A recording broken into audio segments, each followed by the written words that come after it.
selanjutnya yang kita ke teman diskusi yang keempat, Kak Denny.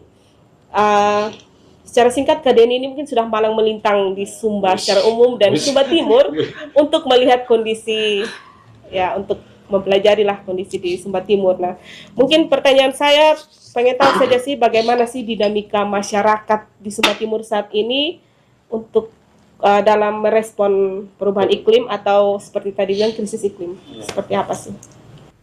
Siap, iya. Jadi, makasih Nona Diana. Yang paling pertama adalah begini.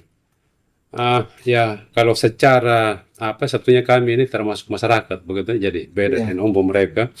Sama masyarakat gitu. Iya. Kita ada masyarakat.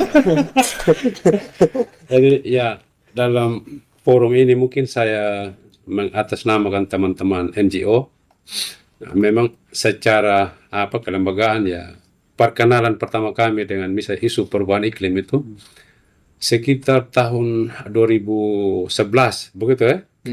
Nah, awalnya itu ya, mungkin dalam forum ini saya harus berterima kasih kepada ada satu namanya NGO regional, ada World Neighbor. World Neighbor.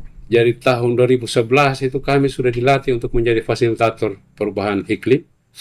Nah, kegiatan-kegiatan setelah dilatih jadi fasilitator itu di Bali, sebetulnya sudah ada beberapa hal yang sudah kami lakukan. Misalnya tahun 2012 itu kami sudah keliling di Lelungi, Maidang, di Bila. Misalnya kami sosialisasi tentang perubahan iklim dan dampaknya nanti kalau kita tidak melakukan langkah-langkah preventif dari sekarang. Misalnya salah satu contohnya dulu itu di Lelungi, beberapa desa yang saya bilang tadi, kami lakukan konservasi bantaran sungai. Jadi pembuatan jalur hijau di bantaran sungai. Sebetulnya tujuannya itu untuk mencegah ketika terjadi banjir bandang. Jadi lahan kita masih bisa terjaga. Nah, cuman waktu itu isu perubahan iklim itu belum menjadi perhatian kita semua. Salah satu ini saya cerita dari awal dulu dan koneksinya sampai sekarang.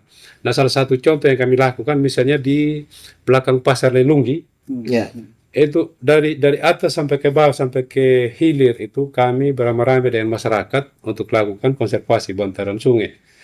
Nah, hanya memang problemnya ketika kami ada itu jalan. Ketika kami tidak ada akhirnya mandek, akhirnya tidak sesuai dengan harapan. Nah, ketika terjadi bencana Seroja tahun 2021,